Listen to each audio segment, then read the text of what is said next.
कहां से आ रहे हो? इस जुमले में क्या इम्प्लिसिट है? इसका मतलब यह है कि तुम वैसे तो झूठ बोलते हो, मैंने चूंकि कहा है तो अब वो, और दूसरा बच्चा भी कहेगा हाँ ठीक है, अच्छा हुआ आपने बता दिया कि सच सच बताओ, नहीं तो मैं तो झूठ बोलने वाला था, अब मैं बिल्कुल सच बोलूंगा। कोई ऐसा करेगा? ये जो चीज़ है ना, हम बच्चे के ऊपर डाउट करते हैं, बहुत ज़्यादा डाउट करते हैं, बहुत ज़्यादा डाउट करते हैं। और डाउट की ना एक दो टाइप की फॉर्म्स हैं डाउट की। एक तो एक्सप्लिसिट डाउटिंग है, एक इम्प्लिसिट डाउटिंग है। एक तो डाउटिंग ये है ना कि एक बच्चे ने एक बात कही, आपने कहा नहीं मुझे नहीं लगता तुम सही बोल रहे हो, तुम गलत बात कर रहे हो, तुम झूठ बोल रहे हो, तुम झूठ बोल, ये तो बिल्कुल एक्सप्लिसिट डाउट है। एक इम्प्लिसिट डाउट है, और इम्प्लिसिट डाउट बहुत खतरनाक है। आपने उससे कहा कि तुमने फिर दूध गिरा दिया, तुमने फिर सवाल गलत कर दिया, तुमने फिर ये नहीं किया। इसका मतलब क्या है? इसका मतलब ये है कि ये इंटेंशनली ऐसा कर रहा है, अपनी पूरी कॉन्शियसनेस के साथ ऐसा कर रहा है, अपने इंटेलेक्ट, अपने इंटेंट, इन सब की इन्वॉल्वमेंट के साथ ये चीज कर रहा है। बच्चा जब दूध पीता है तो ऐसा नहीं होता कि वो दूध गिराए, दूध उससे गिरता है। तुमसे दूध गिर गया इज द राइट स्टेटमेंट, तुमने फिर दूध गिरा दिया इज एक्चुअली, ये बहुत ही इमोरल स्टेटमेंट है। क्योंकि एक्चुअली उस दूध गिराना किसे कहते हैं? दूध गिर गया, और दूध गिर, आप ये दूध पी रहे हैं, दूध पीते हुए थोड़ा बहुत दूध आपकी हैंडलिंग से कुछ एक दो ड्रॉप्स गिर गए, तुमसे दूध गिर गया। लेकिन अगर आप इसे कहें तुमने दूध गिरा दिया, वो हैरत से देखता है कि कैसी बात कह रहे हैं। दूध गिराना ये होता है कि ये दूध का मग है ना, ऐसे करके गिरा। क्या उसने ऐसे किया था? आपने दूध दिया और उसने मिल्क को ऐसे किया था? क्या उसने ऐसे किया था? ऐसे तो नहीं किया था। तो हम उसे ब्लेम कर रहे हैं, हम कह रहे हैं तुमने फिर दूध गिरा दिया, तुमने फिर सवाल गलत कर दिया। सवाल गलत कर दिया? व्हाट डू यू मीन सवाल गलत कर दिया? क्या कोई बच्चा जानबूझ के कोई सवाल गलत करता है? कोई भी नहीं करता। इवन बाज़ औक़ात ये होता है कि बच्चे सिली मिस्टेक्स, जिसे हम कहते हैं सिली मिस्टेक्स या सिली एरर्स, माइंडलेसली कर जाते हैं। हम भी करते हैं। अगर मैं आपसे ये पूछूं कि क्या कभी आपके साथ ऐसा हुआ है कि आपने बोर्ड पे कोई वर्ड लिखा हो और उसमें एक लेटर माइंडलेसली स्किप कर दिया हो, और आपको पता है कि उसकी सही स्पेलिंग क्या है, आपको वो स्पेलिंग आती है, लेकिन unknowingly, unintentionally, it was not with the involvement of your intellect and consciousness and intention, you did not do it deliberately, somehow it happened. आपने देखा, बाद में देखा, उस दिन भी नहीं, बच्चे ने, किसी ने कहा सर ये कोई स्पेलिंग, आपने कहा अरे ये तो मैंने, हाँ ये तो ये, ऐसा होता है ना। कभी हम बोलते हैं और एक लफ्ज सही नहीं बोल पाते, हो जाता है हमसे।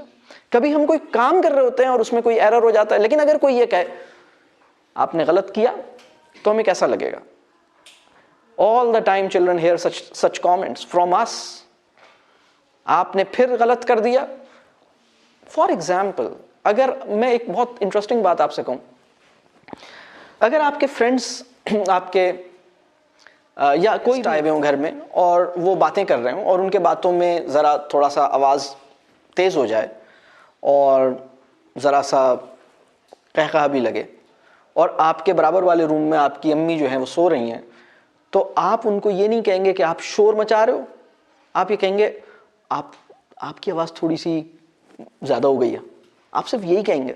लेकिन बच्चों को हम क्या कहते हैं? आप शोर मचा रहे हैं। क्या वो इंटेंशनली डेलिबरेटली शोर मचा रहे हैं? शोर नहीं मचा रहे होते, वो एक्चुअली शोर नहीं मचा रहे होते, वो बात कर रहे होते हैं। बात करते हुए अननोइंगली उनकी आवाज बढ़ जाती है, उन्हें तो नहीं पता होता। तो ये जो स्टेटमेंट, ये जो डाउट है, ये बड़ी खतरनाक चीज है।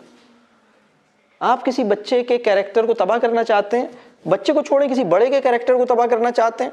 हमारी पूरी कौम का कैरेक्टर क्यों तबाह हो रहा है? इसलिए कि हमारे बाज़ औक़ात हम बड़ी इंपॉर्टेंट पोजीशंस पे खड़े होकर पूरी कौम की इंटेंट पे डाउट करते हैं। मैं एक दिन किसी मस्जिद में टॉक सुन रहा था, और वो बेनमाजी के ऊपर बड़ा ठीक ठाक नाराज हो रहे थे और ठीक ठाक बातें बता रहे थे।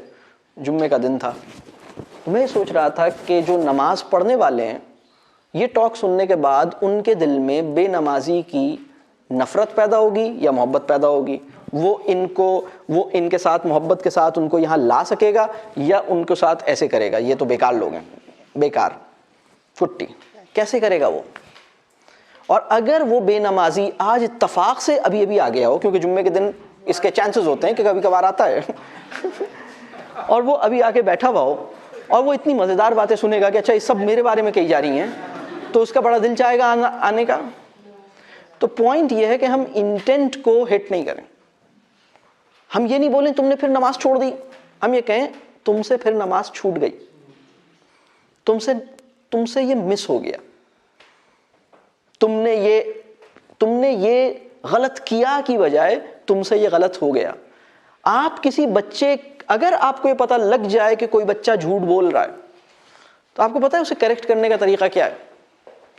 अगर आपको ये पता लग जाए कि कोई इंसान झूठ बोल रहा है, तो इखलाकी बात यह है कि आप उसे ये नहीं बताएं कि आपको पता लग गया है कि तुम झूठ बोल रहे हो।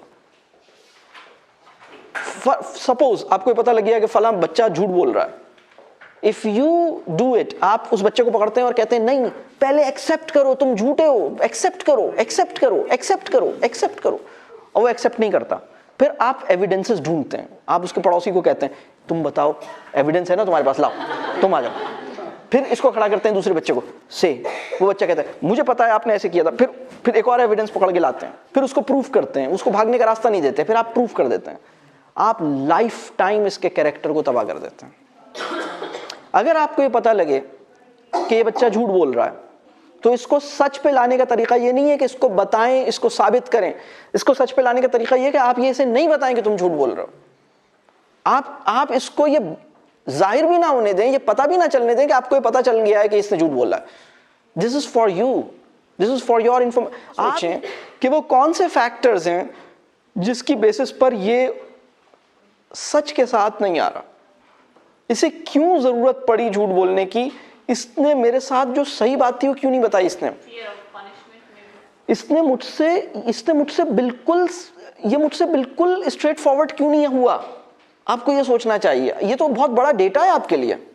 आप क्या करते हैं? उसे प्रूफ करते हैं, उसको पकड़ते हैं, उसको साबित करते हैं मुझे पता है, मुझे सब पता है, मेरी पीछे भी आंखें होती हैं, मैं यूं करता हूं। उल्टी सीधी हरकतें शुरू कर दी। अब उससे कहें बेटा,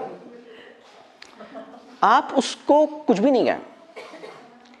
और दूसरी बात, ये जो आप ये देखें कि उसके फैक्टर्स क्या हैं, उसके फैक्टर्स क्या हैं, क्यों ये ऐसा कर रहा है।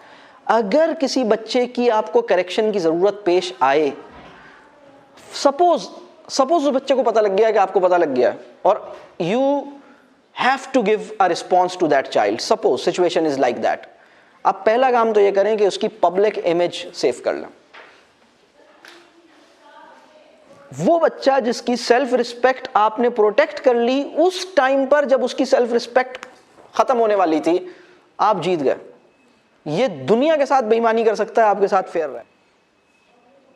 आपने एक चीज कहलाती है पर्दादारी। ठीक है, मैं अक्सर ये कहता हूं कि पर्दा करना आसान हो गया, पर्दादारी मुश्किल हो गई। व्हाट इज पर्दादारी? पर्दादारी इज किसी के ऐप पे, किसी के फॉल्ट्स पर पर्दा डालना, किसी के फॉल्ट्स को छुपा लेना। ये बहुत बड़ी वर्चू है, ये बहुत बड़ी वैल्यू है।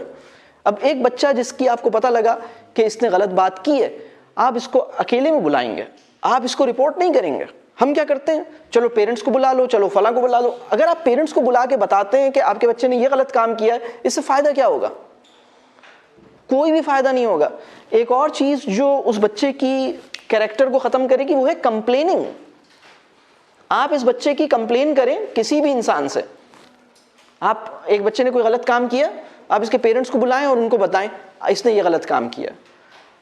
आप देखिएगा, आप अगर किसी की वाइफ हैं, आपके हस्बैंड आपकी किसी बात की आपकी अम्मी से करें तो आपको बड़ा अच्छा लगेगा। आप कहेंगे हाँ, आपने मेरे अंदर प्रॉब्लम देखा, सीधे मेरे पेरेंट्स तक पहुंच गए, मैं बिल्कुल सही हो गई, thank you very much. Will you do this? आप कहेंगे ऐसी कम तैसी। अब मैं बताती हूँ, ऐसी बच्चा करता है।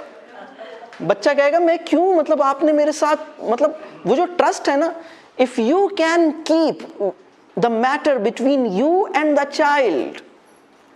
You are the person who can do much, who can solve this problem, inshallah. आपने बच्चे को अकेले में बुलाया और आपने अकेले में बुला के ये नहीं बोला कि तुमने झूठ बोला है, आपने ये बोला उस सिचुएशन में तुमसे कुछ गलत बयानी हुई है, उस सिचुएशन में तुम कुछ मिसरिप्रेजेंट कर गए फैक्ट्स को। आप किसी को ये बोले, आपको पता है एग्जैक्टली इसने झूठ बोला है, आप उससे कहें सर मुझे लग रहा है आपसे कुछ मिसरिप्रेजेंट हो गए फैक्ट्स, आप ये बोलें। अब वो आपकी बात सुनेगा गौर से, क्या ख्याल है? और अगर आप कहते हैं मुझे पता है आप झूठ बोल रहे हैं, कैसा लगेगा? तो ये जो डिग्निटी है, ये जो उसकी इंटेंट है, उसको अटैक किए बगैर हम उसकी करेक्शन कर सकते हैं और उसी तरह उसकी करेक्शन होगी। आप उसको अकेले में बुलाइए और अकेले में बोलिए बेटा मैं चाहता हूं तुम मुझसे ना कोई भी बात हो तुम मुझसे कर लिया करो। और ये जो किसी सिचुएशन में तुम शायद बड़ा प्रेशर फील, तुम शायद परेशान थे, तुम घबरा गए, तुमसे जो फैक्ट्स, तुमने कुछ फैक्चुअली कुछ फैक्चुअल एरर कर दी, तुमने फैक्ट्स को ठीक से रखा नहीं, स्टोरी शायद ऐसी थी नहीं, वो तुम शायद प्रेशर में थे, तुम घबरा गए, so out of that pressure तुमसे कुछ मिसरिप्रेजेंट हो गया।